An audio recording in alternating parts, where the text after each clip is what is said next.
Kakapasok lang, matindi to, nabulabog na. Castro, kumanta na. PBBM, tamba, nagulantang sa nalaman. Anong nalaman na naman to kay Castro? Kahapon, si Manuel. Ngayon, si Castro. Siyempre, itong balitang ating matutunghayan ngayon ay nagmula kay News PH. At ilalagay ko sa description box ang link ng channel ni News PH para maging updated po kayo sa mga balita na kanyang inihahatid sa atin. At siyempre, ito po ang inyong lingkod na si BT na magbibigay ng reaksyon at komento dito sa video na ating matutunghayan ngayon.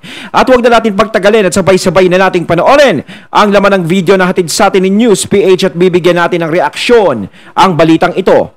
Pasok! Ito kay Franz Castro. Sabi ni Franz, nananawagan po si Franz Castro, House Deputy Minority Leader and ACT Teachers Party List Representative Franz Castro called on President Ferdinand. Ay putya, grabe to itong politiko Called on President Ferdinand Martin Romualdez.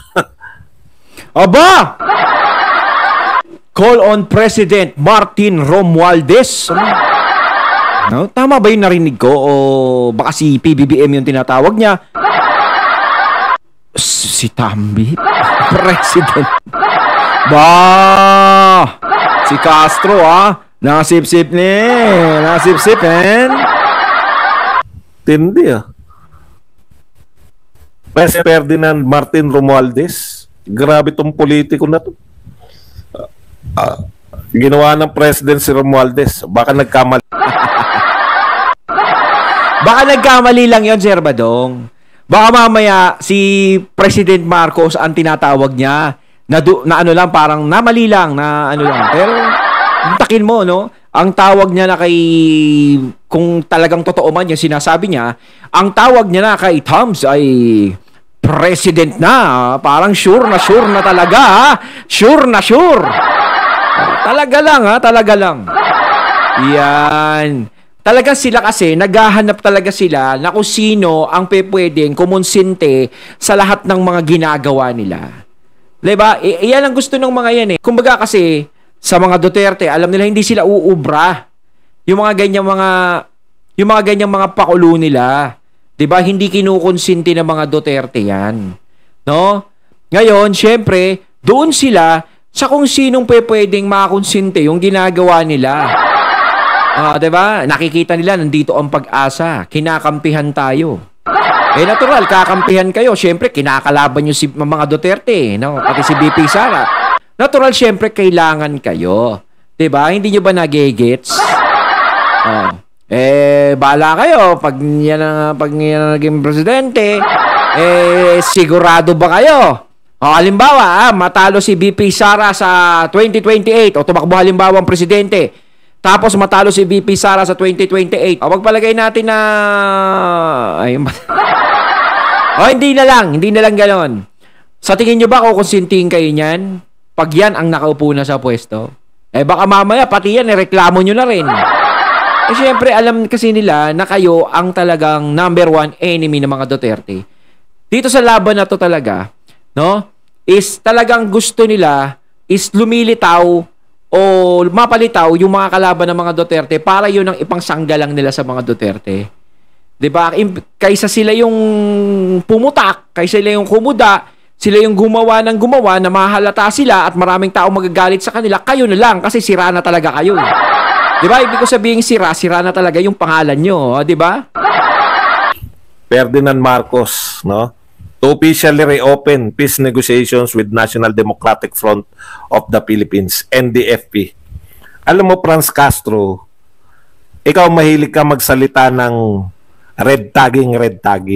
Di ba? Mahilig yan. Nire-red tag kami. Ayan, no? Ayan, paano ka hindi mare-red tag? ACT Teachers Party List ka. Alliance of Concerned Teachers. Binoto ka ng mga teacher. Representative ka ng teacher. Tapos mananawagan ka na mag-peace talk yung NDF tsaka yung Pilipinas. Tapos pag sinabi na kayo ay front ng NDF, ay nire-red tag kami. Ayun, no? Parang sila pa yung nagpupush na ganun. Kaya parang siya din ang gumagawa ng ganyan para siya, 'di ba? Mapaghinalaan, 'di ba? Ikaw yung may gusto na ganun. Imbis na yung mga yon, sila, yung pinakamataas sa kanila o sila basta kung sino na yung nandoon sa kanila, ang makipag-usap sa gobyerno is ikaw ang mismong naglalakad. Diba? Di syempre, yung kanila, may mga babati ko sa'yo na, siguro, miyembro, may mga mag-iisip sa'yo. Kasi kung ayaw mong may mga nag-iisip sa'yo, dapat hindi ka gumagawa ng mga ganong klaseng hakbang. Diba? Kasi problema na nila yun Kung gusto nila makipag-peace negotiation, kung gusto nila makipag-ayos sa gobyerno, problema na nila yun. Sila ang gagawa ng paraan o makikipag-usap sa gobyerno kung gusto nila makipag-ayos. Diba? Ngayon, kung ikaw ang gumagawa ng paraan para sila ay mag-ayos, di syempre, may mga iba na mag-iisip sa'yo ng hindi maganda. Tapos kapag ikaw ay napag-isipan ng hindi maganda, yung sinasabi nga ni Sir Badong, nire-red-tag ako, gano'n. Diba, kayo po ang lumalapit sa apoy. Diba, ganyan yung mga gamo-gamo Diba, pag lumapit sa apoy, patay. Wala. Di ba? Kayo yung gumagawa na mag-red tag sa inyo Bakit hindi? Yan yung una kong tanong. Ano yung panawagan mo para sa mga teacher? Manawagan ka para sa teacher, hindi para sa NDF. Tama. Dapat yung mga teachers ang pinapanawagan mo. Di ba? Kung paano may aayos sa mga teacher, kung paano mabibigyan sila ng mga ganito, ganyan, mga magagandang benepisyo pa, karagdagan, 'di ba? Kasi nga yung mga teachers ang bumoto sa iyo at isa pa, ACT Teachers Party List ka. Ang ibig sabihin ng ACT Teachers Party List, 'di ba? Pag ACT Teachers, may teachers So, ang trabaho mo ay ipaglaban ng karapatan ng mga guro natin. Pero bakit iba ang binibigyan mo ng pabor? 'Di ba? Bakit iba ang pinoproblema mo na hindi mo naman dapat problemahin? Dahil sila na ang bahala doon para makipag-usap sa gobyerno. 'Di ba? Bakit ikaw ang gumaganyan, ang nagsasalita para sa kanila? 'Di ba? Kinakausap ka ba nila? Do you have a connection of them? Ganun. Diba? May papag-iisipan ka. Kasi dapat yung mga problema ng mga teachers ang nilalapit mo. Diba? Yan ang nilalapit mo Kaya nga Teachers Party List, ACT Teachers Party List. Bakit yung problema ng iba ang nilalapit mo? Diba? Diba? Diba?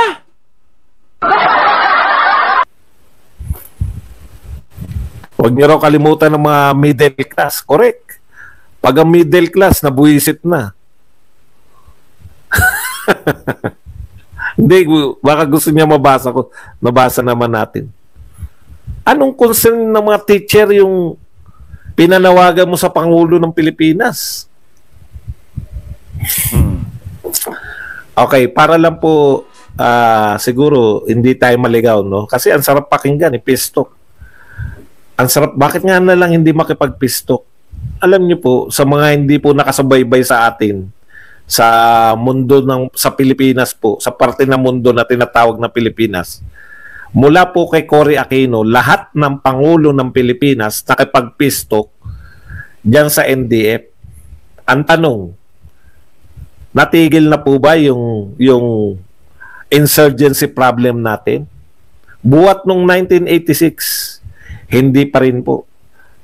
Hanggang kay Rodrigo Duterte, nakikipagpistok tayo. Nabuisit. Binigyan pa sila ng 3 cabinet official nung panahon ni Pangulong Duterte. Tapat talaga Gusto talaga ni Pangulong Duterte na makipagpistok Binigyan pa sila ng cabinet member sa Department of Agriculture, Department of DSWD, at saka yung isa, yung sa Agrarian Reform. Tapos narindi si Tatay Digong sa kabila ng lahat. Anong ginawa? Nang ambush pa rin. Ano yung sinasabi ng mga dating... di ba parang baliwala pa rin yung peace talk na nangyayari. Although sa iba, Sa iba siguro is tumutupad sila sa usapan. Pero kasi hindi naman yan yung 100% kapag sinabing peace talk, lahat peace na tayo. Iba kasi dyan, iba pa rin ang pananaw. Diba? Yung iba talaga, desidido. Desidido kaming lumaban sa gobyerno. Yun talaga. Diba? Yun ang pananaw nila. Yung iba naman, gusto nilang magbagong buhay, gusto nilang maging maayos ang bansa, gusto nilang maging mapayapa. Ayun yung tumatanggap ng peace talk talaga. Yeah? Kaya ganun pa rin ang nangyayari. Kahit nagsalita na ng peace talk, is nagkakaroon pa rin ng mga karahasan. Diba? May mga lumalabag pa rin. At tama din yung sinasabi ni Sir Badong na hanggang ngayon is hindi pa nasosolve yan kahit anong peace talk ang ginagawa. Miyembro nila na sumuko na sa pamahalaan, ginagamit nila yung peace talk para magpalakas. Yun. Tama yun. Kasi ang peace talk kasi talagang, sige, kalmahin natin yan. Kasi kakakausap lang. Diba? May pinag-usapan, nagkasundo pa lang. So, syempre, tahimik yan, ilang buwan, ilang taon. Yung ibang tutol sa peace talk, sila yung nagpapalakas ngayon. 'Di ba? Tapos, kapag malakas sila, lalabagin na naman nila yung peace talk. Hindi naman lahat kasi ng mga rebelding grupo ay umaayon sa peace talk dahil may iba-ibang pananaw yan. 'Di ba? Yung iba, sinabi ko nga kanina, yung iba tinatanggap yung peace talk dahil gusto nila ng katahimikan. Parang nasasawa na sila sa ginagawa nila, gusto nilang maging maayos ang buhay nila, maituwid nila, gusto nila ng payapa, 'di ba? Kaya nakikipagkasundo sa gobyerno. Yung iba kasi is hindi sumusunod sa ganyan dahil tutol sila. Dahil meron din silang prinsipyong pinaglalaban. Iba yung pinaglalaban nila. Yung iba, anti-government talaga. Ayaw talaga nila. Kaya doon nagmumula yung gulo kahit may nangyaring peace talk. Wala naman pong natigil. Tuloy-tuloy naman po yung hindi po natitigil. Ibig sabihin, ilang presidente, Cory, FBR, ERAP, Gloria, Pinoy, Duterte, 6 na presidente. Ilang dekada na yan? 50 years na presidente nagtangka. Ibig nyo sabihin, palpak lahat yung 6 na presidente kaya hindi tumitigil? Baka daw si Thumbs ang pag-asa, no? Si Tatay Diggs na mismo inambus. Kita nyo? Yun yung isusukli nyo kay Digong Duterte. Kaya, wala po yan eh. Magpapalakas lang sila. Hindi, tsaka ang point dito bakit nagsasalita siya para doon? Hindi naman niya linyan dapat magsalita doon. 'Di ba? Kung ayaw niya napapag-isipan siya ng masama, dapat hindi siya nagsasalita para doon dahil mga teachers ang party list niya. Dapat nagsasalita siya at nagiging boses siya ng mga teachers, hindi yung nagiging boses siya doon. 'Di ba? Yung NTF-L CAC, yun po ang pinaka-the best na solution. Ayun. Para dito. Kasi whole of government approach. Merong pangkabuhayan package. Oo, tama. Okay. Yung tipong iparamdam mo sa kanila yung gobyerno. Dapat ganun Yung kahit nasa sila liblib, ipakita mo para hindi sila makapag-recruit. Kasi kaya lang naman nakakapag-recruit sila. No? Yung iba kasi nararamdaman nila, ay, kinalimutan na kami ng gobyerno, hindi na kami pinapansin, talaga may mga hinaing sila. So, syempre, ang pupuntahan sila ng mga yon at tatanungin kung ano hinaing nila at sasabihin nila ganito, ayaw kayo talaga aksyonan ng gobyerno, dapat kayo nakikisimpat, ganun ang nangyayari. Pero kung nararamdaman ng mga tao na yon na merong gobyerno talagang kumakalinga sa kanila, at merong gobyerno na maaari na lang sandalan sa oras ng kanilang kagipitan, pangangailangan, is hindi sila makakapag-isip na umanib, 'di ba? Sa mga 'yun. 'Di ba? Matitigil na 'yung recruitment na 'yan. Kasi pinaparamdam mo na may gobyerno na Pero pag hindi nila nararamdaman 'yan at mas lalo pa silang naaapi, mas lalo pa silang masyado na silang namamaliit. 'Di ba? Ganun 'yan. Doon nag-uumpisa. Sana ang iniisip mo para sa mga teacher, para sa mga estudyante, nananawagan ka para sa NDF Tapos pag sinabihan kayo na may ugnayan kayo ng NDF, red tagging. Wala. Hindi po ba? Kung wala kayo ugnayan, bakit mo ipapanawagan yan? Oo. Pakasimple. Alimbawa ako Maisog Rally. Kung wala ko ugnayan sa Maisog Rally, wala akong kaalam-alam sa Maisog Rally, paano ako mananawagan ng mga Maisog? Yes. Sumama tama kayo sa yun. rally kung wala akong kaide-ideya kung ano yung Maisog Rally. Yes. Ibig sabihin, alam ko yung pinaglalaban ng Maisog. Kaya ako sumasama doon sa rally nila. Hindi lang ako nagko-cover. Nananawagan pa ako, sumama kayo bukas. May Maisog Rally. Tapos ikaw nananawagan ka para sa NDF, sabay sasabihin mo, wala kang kinalaman sa NDF. Siya na mismo lumalapit nga sa apoy. 'Di ba? Ayaw niyang pag-iisipan pero kumikilos siya ng ganyan. Red tagging pag inugnay kayo. Putya. Ginagawa nyo kasing mahina kokotin ng tao eh. Hindi. Nung simula po yun, Maisog kontra Chacha lang. Pero ngayon po, uminog na yung Maisog. Okay. Isa pa. Convicted na yan. Martin, anong gagawin nyo? Meron kayong sinuspinde, di ba? Si Tebes, hindi pa convicted. Convicted ba sa Tebes? O nga pala, no, guilty na to. Si Friends. Baka magkamali ako, puta. Convicted na wala, tapos akala ko hindi pa.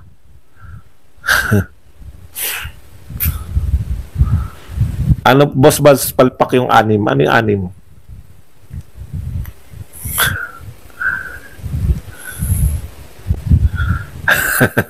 Hindi, ibig sabihin yung Maisog na samahan na yan. Di ba? Pinapabura natin yan. Kasi karapatan ng tao yan eh. Okay. Ayun, at ating natunghayan ng video na nagbula kay News PH at syempre yung boses na yun na binigyan natin ng reaksyon ay nagbula kay Sir Badong Arateles. Ayan mga katunay, kayo anong masasabi nyo tungkol dito sa video na ating natunghayan ngayon? Comment lang po kayo sa comment box. So once again, I'm BT and I'm out. Peace.